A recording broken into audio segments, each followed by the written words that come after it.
251 বুথের সাধারণ নাগরিকদের নিয়ে আলোচনা করলেন বিধায়ক। মন্তেশ্বর বিধানসভার মেমারি 2 নম্বর ব্লকে সাতগেছিয়া 1 নম্বর গ্রাম পঞ্চায়েতের অন্তর্গত কাঠালিয়া গ্রামে 251 বুথের সাধারণ নাগরিকদের পশ্চিমবঙ্গ সরকারের উন্নয়নমূলক প্রকল্পগুলি ঠিক মতন পরিষেবা পাচ্ছেন কিনা এবং এসআইআর সংক্রান্ত বিষয়ে কোনো সমস্যা আছে কিনা এইসব বিষয় নিয়ে অবগত হন এবং আলোচনা করেন। এলাকার সাধারণ নাগরিক উপভোক্তারা মা কাকিমারা লক্ষ্মীর ভাণ্ডারে 500 টাকা বেশি পাওয়ার জন্য মাননীয় মুখ্যমন্ত্রীকে ধন্যবাদ জানিয়েছেন। এই কর্মসূচিতে উপস্থিত ছিলেন পঞ্চায়েত সমিতির সহসভাপতি গফফর মল্লিক, পঞ্চায়েতের উপপ্রধান গোলাম মোস্তফা, যুব সভাপতি আরিফুল ইসলাম, শ্রমিক সংগঠনের সভাপতি গুরুপ্রসন্ন ঘোষ সহ দলীয় নেতৃত্ব ও কর্মীবৃন্দ। আজকের এই আলোচনা সভা থেকে রাজ্যের গ্রন্থাগার মন্ত্রী তথা মন্তেশ্বরের বিধায়ক সিদ্দিকুল্লাহ চৌধুরী, পঞ্চায়েত সমিতির কর্মাধ্যক্ষ নকুল সাহা ও উপভোক্তারা কি জানালেন আমরা শোনাবো আপনাদের। মৃত্যুঞ্জয় যশের রিপোর্ট, MBS নিউজ। আমরা 251 নম্বর বুথে 251 বুথে এসেছি।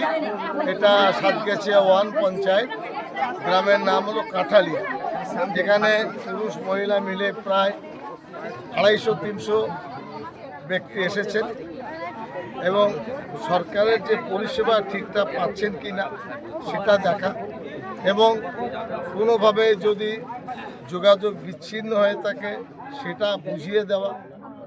আমার বাড়ি প্রকল্পে কিছু লিস্ট এখনও আসেনি, মুখ্যমন্ত্রীকে বলো, এরা টেলিফোন করেছেন, তারপরেও সারা শব্দ পাওয়া যায়। আমাকে সুশীলা এবং শান্ত একটা লিস্ট দিয়েছে এই পঞ্চায়েতের জন্য। আমি সেই লিস্টটা গতকাল বিডিওর কাছে পাঠিয়েছি। বিডিও উত্তর দিলে বুঝতে পারবো যে কোনটা হয়েছে কোনটা। আর যাদের বাড়ি বাকি আছে বারবার না বললে এটা সম্পূর্ণ হবে না। এটা নবান্ন থেকে রেগুলেট করা হয়, তারা ঠিক করে। এই পঞ্চায়েতে কমে হলো 400 বাড়ি এসছে, তারা পেল কি করে? 400 বাড়ির দাম তো কম না, বাকিদের ওই সিরিয়ালে আসবে। তাছাড়া এই যে যুবকদের বেকার ভাতা, মহিলাদের জন্য লক্ষ্মীর ভাণ্ডার 500 টাকায় বেড়েছে, কৃষকদের জন্য 4000 টাকা ভর্তুকি, এ বিষয়ে আলোচনা আমরা করেছি। জনগণের বক্তব্য আমরা অনেক পেয়েছি যা ইতিপূর্বে পাই। সাধারণ মানুষের উদ্দেশ্যে আপনি কি বলছেন? সাধারণ মানুষ তারা আমাদের কাছে স্বীকার করলেন যে আমরা অনেক কিছু পেয়েছি, কেউ হয়তো বাদ গিয়ে থাকে, এটা পঞ্চায়েতের দোষ নয়। রেগুলেট হচ্ছে ডিএম অফিস থেকে, রেগুলেট হচ্ছে নবান্ন থেকে। সেখান থেকে এই কথা শুনে লাখ বাড়ি তারা দিয়েছে, যারা পাননি তারা পাবে। আমার বক্তব্য শান্তিতে থাকুন, যেভাবে মুখ্যমন্ত্রী সরকারের পরিষেবা দিয়েছে আরও দেবে।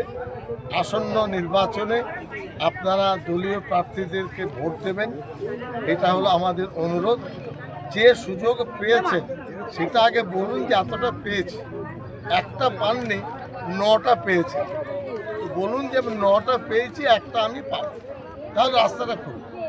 এসআইআর নিয়ে আপনি কি বলছেন? এসআইআরের বিষয়ে মানে সুপ্রিম কোর্টের অর্ডার, যেটা জাস্টিসদেরকে মানে জাজ, ডিস্ট্রিক্ট জাজ, অ্যাডিশনাল জাজ বোধহয়, তাদেরকে দায়িত্ব দেওয়া হয়েছে। তারা টেবিল তৈরি করবেন। 1 কোটির কাছাকাছি কম বেশি বোধহয় হিয়ারিংয়ে আবার হবে। এখন কোন জায়গায় দাঁড়াবে, কী হবে, পুরো ব্লু প্রিন্ট আসেনি। খসড়া তালিকায় একটা ফিগার চলে গেছে, যেটা ফাইনাল লিস্ট 28 তারিখে হবে। এই হিয়ারিংটা আমরা চাই যে দ্রুত হোক, কোনো নাম বাদ যেন না যায়। স্যার, বেশ কিছু এসআইআরে এসটি সম্প্রদায়ের মানুষ বাদ গেছে, এই বিষয়ে আপনি কি বলছেন? আমার বক্তব্য হলো এসসি দেখে বাদ দেওয়া হয়, অনেক মুসলিমকেও বাদ দেওয়া হয়েছে, ব্রাহ্মণকেও বাদ দেওয়া হয়েছে, কাস্ট ধরে বাদ দেওয়া হয়।